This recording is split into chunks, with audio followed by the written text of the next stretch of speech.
It's 11 a.m. December 20th, 1943. Second Lieutenant Charlie Brown grips the control yoke of his B-17 Farad's Flying Fortress. Ye olde bub. As 379th Bombardment Group forms up over England, the 1-year-old farm boy from West Virginia scans the gray morning sky. This is his first mission as aircraft commander, pilot to crew, intercom check. One by one, his 9 crewmen respond. Tail gunner Hugh Eckie Eckenrode's voice crackles through. Tail clear. Seer? Brown doesn't know it yet, but in 3 hours, Eckie will be dead. The briefing officer's words echo in Brown's mind. Gentlemen, today you're hitting Bremen. Expect heavy flak. Expect fighters. The Germans will throw everything they have at you. He wasn't exaggerating. As Ye Old Pub crosses into German airspace at 27,300 feet, the temperature outside reads minus 60 degrees Fahrenheit. Through the plexiglass nose, Bombardier. Second Lieutenant Al Sadock can see the target, a Focke-Wulf aircraft factory, a vital cog in Hitler's war machine. Then the sky erupts. Boom! Black puffs of flak explode around the formation like deadly flowers blooming in hell. Flak. Heavy flak at 12 o'clock. Someone shouts. A shell detonates directly beneath Ye Olde Pub. The plane shudders violently. The plexiglass nose shatters into 1,000 pieces. Freezing wind screams through the cockpit at 200 miles per hour. We're hit. Engine 2 is out. Brown fights the controls as another burst rocks the plane. Engine 4, already questionable, starts smoking. He has to throttle it back to prevent it from tearing itself apart. Stay in formation. Brown yells, but he knows they're falling behind. Bombs away. Sadock calls out. Their payload tumbles toward the factory below. Mission accomplished. Now they just have to get home. But Ye Olde Pub is a wounded bird, limping 1,000 feet below the formation, and that's when the hunters arrive. Out of the sun, like sharks drawn to blood, 12 to 15 German fighters. Messerschmitt Bf 109 seconds and Focke-Wulf 190 seconds. Dive toward the straggling bomber. Fighters. 9 o'clock high. The air fills with tracer rounds. Rat-tat-tat-tat. The German cannons sound like jackhammers tearing through metal.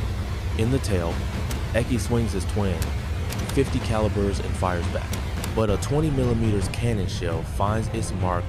The tail gunner slumps in his position, killed instantly. The attacks continue for 10 agonizing minutes. A 20mm shell explodes inside the radio compartment.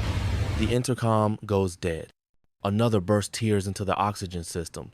Twisted metal hisses as precious air escapes into the void. The hydraulic lines rupture, spraying fluid across the bomb bay. Brown takes a bullet fragment in his right shoulder. He grunts in pain but keeps flying. Co-pilot Second Lieutenant Spencer Pinky Luke looks at him with wide eyes. Half the crew in the rear is either dead, unconscious from lack of oxygen, or frozen from the minus 60 degree wind. Engine 3 is hit, running at half power. The B-17 is flying on fumes and prayers. We can't make it. Luke whispers, we're going to make it. Brown insists through gritted teeth. With superhuman effort, Brown coaxes the dying bomber toward the North Sea coast. If they can just get over water, maybe, just maybe, they have a chance. The German fighters, low on fuel and ammunition, finally break off. The sky falls silent except for the laboring roar of 3 struggling engines. Brown looks down at his instrument panel. Most of the gauges are shattered or non-functional. The bomber is flying at barely 135 miles per hour. They're bleeding fuel. The nose is gone. The tail section looks like Swiss cheese. But they're still airborne. And that's when he sees it, 250 miles away, at a Luftwaffe airfield near Jever, Germany. Oberleutnant Franz Stigler sits in the cockpit of his Messerschmitt Bf 109 G6. Catching his breath, he's just landed after a brutal morning dogfight, where he downed 2 B-17 seconds. The 8-year-old ace from Bavaria wipes the sweat from his brow. 27 kills. One more and he'll earn the Knight's Cross, the highest honor in the Luftwaffe. One more. A ground crewman points to the sky. Look, Straggler. Stigler's eyes lock onto a dark shape, barely 1,000 feet up, flying agonizingly slow, a crippled B-17, struggling to stay airborne. His fighter is refueled, his guns are reloaded. This will be easy. Stigler jams the throttle forward. The Messerschmitt's Daimler-Benz engine roars to life. Within moments, he's airborne, climbing rapidly toward the American bomber. The Knight's Cross is within reach. Stigler pulls alongside the B-17, positioning himself for the kill shot. His finger hovers over the trigger, but then he sees something that makes his blood run cold. Through the gaping holes in the fuselage, he can see inside the bomber, men slumped over, blood on the walls, one crewman trying to treat another's wounds, the tail gunner hanging limp in his position. The bomber's entire tail section is shredded, the nose is blown off, one rudder is barely attached. This plane should not be flying.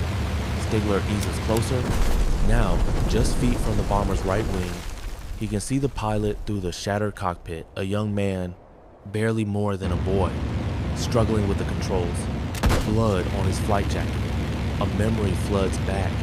North Africa. Months ago, his commanding officer, Gustav Readel, addressing the squadron, "You are fighter pilots first. Last, always, if I ever hear of any of you shooting at someone in a parachute, I'll shoot you myself. You fight with honor, or you don't fight at all." Stigler stares at the dying bomber. They're already in a parachute. He thinks they're defenseless. This would be murder. For a long moment, Franz Stigler wrestles with himself. One burst from his guns, and the Knight's Cross is his glory, recognition, his name in the history books. But at what cost? He shakes his head and eases his Messerschmitt up beside Brown's left wing. Inside the older pup, Charlie Brown can't believe his eyes. God Almighty. He breathes. A German fighter is flying in formation with them. Not attacking, just flying alongside. Brown's mind races. Is he toying with us? Waiting for us to crash? The German pilot waves, pointing downward. Stigler is gesturing toward Germany. Land your plane and surrender. You'll receive medical treatment. Brown shakes his head firmly. He's not landing in enemy territory. Stigler tries again, this time pointing North Sweden, neutral territory.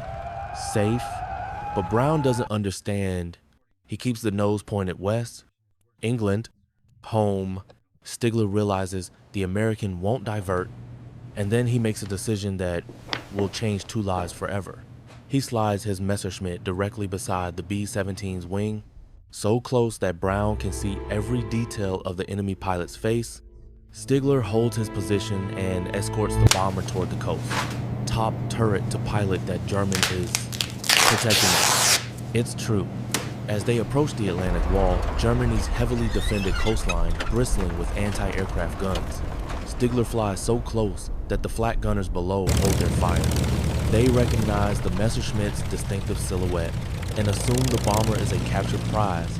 Being escorted to a German airfield, Stigler flies them right through the most dangerous airspace in Europe. Brown orders his dorsal turret gunner to aim at the German but not fire a warning. If Stigler tries anything, they'll take him with them. But Stigler just nods. He understands. As they cross the coastline and reach open water, Stigler knows his duty is done. The bomber is safe from German guns now. He slides in close one final time. The two pilots, enemies in war, brothers in the sky, lock eyes for a brief moment. Franz Stigler snaps a crisp salute. Charlie Brown, stunned, returns it. The Messerschmitt bangs sharply, rolls onto his back, and disappears into the clouds over Germany. Ye olde pub limps across 250 miles of storm-tossed North Sea and crash lands at RAF Seething in England. When ground crews see the damage, they stand in stunned silence. One mechanic counts over 200 bullet holes. How the hell did you fly this thing home? Brown just shakes his head. He doesn't mention the German pilot. His commanding officer orders him not to, can't have anyone thinking there are good Germans. But Brown never forgets. Stigler lands back at Jeva. He tells no one. Showing mercy to the enemy is a court-martial offense. Execution by firing squad. The Knight's Cross will have to wait. January 1990, Miami, Florida. Retired Colonel Charlie Brown sits at his desk, staring at a blank piece of paper. He's 68 years old now. The nightmares have faded, but one memory remains crystal clear. A German pilot who could have killed him but chose mercy instead. For decades, he's told no one. Then, at a combat pilot reunion, someone asked, "What was your most memorable mission?" Brown told the story of the German escort. The room fell silent. "You need to find him." Someone said, "But how do you find a ghost?" Brown writes a letter to a German fighter pilot newsletter. "I am trying to find the German fighter pilot who escorted my crippled B-17 to safety over the North Sea on December 20th. 1943. If you or anyone you know was flying that day near Bremen, please contact me." Months pass. Nothing. And then, one day, a letter arrives from Canada. Return address: Vancouver, British Columbia. Brown's hands tremble as he opens it. "I was the one." The letter is signed Franz Stigler. June 21, 1990, Vancouver, Canada. Charlie Brown steps off the plane, his heart pounding. At the gate, an elderly man stands waving silver hair, kind eyes, the bearing of a military officer. They recognize each other instantly. Charlie, Franz, the two former enemies embrace, like brothers reunited after a lifetime apart. Stigler's eyes fill with tears. "I love you." Charlie, over dinner, they piece together what happened that day. Stigler describes his BF scent neuf, his markings. The moment he decided not to fire, Brown describes fighting the crippled controls, the terror, the confusion when the enemy became a protector. Why? Brown finally asks, "Why did you let us go?" Stigler is quiet for a moment. "To me, you were like a man in a parachute. I saw you, and I couldn't shoot you down. My commanding officer once told me, you are a fighter pilot first, last, always. If I ever hear of you shooting at a man in a parachute, I'll shoot you myself. You were in a parachute. You were defenseless." Brown reaches across the table and grasps Stigler's hand. "You saved my life. You saved my crew." "No," Stigler says softly. "We saved each other. The war took so much from both of us. When I found you again, I found peace." For the next 18 years, Charlie Brown and Franz Stigler are inseparable. They travel together, speak at schools and air shows, telling their story of honor and humanity in the darkest of times. They write a book together. They celebrate holidays together. Their families become one. In 2008, Franz Stigler passes away in March at age 92. 8 months later, Charlie Brown follows him in November, age 87. Two warriors, two enemies, two friends. At Brown's funeral, Stigler's daughter reads a letter her father wrote years earlier. "I didn't save Charlie's life that day. He saved mine by showing me that even in war, we are still human. That honor still matters. That mercy is not weakness, it's the greatest strength of all." The Charlie Brown and Franz Stigler incident reminds us that even in humanity's darkest moments, compassion can prevail. In 2008, after Brown's persistent request, the surviving crew members of Ye Old Pub were each awarded the Silver Star. Brown himself received the Air Force Cross. Franz Stigler never received his Knight's Cross, but he gained something far more valuable: a clear conscience and a friend for life. Their story was immortalized in the 2012 best-selling book A Higher Call by Adam Makos. Today, models of both aircraft, Brown's B-17 and Stigler's BF-109, sit side by side in museums, a testament to the day when an enemy became a guardian, and warriors became brothers. The end in war, resolution; in defeat, defiance; in victory, magnanimity; in peace, goodwill. Winston Churchill.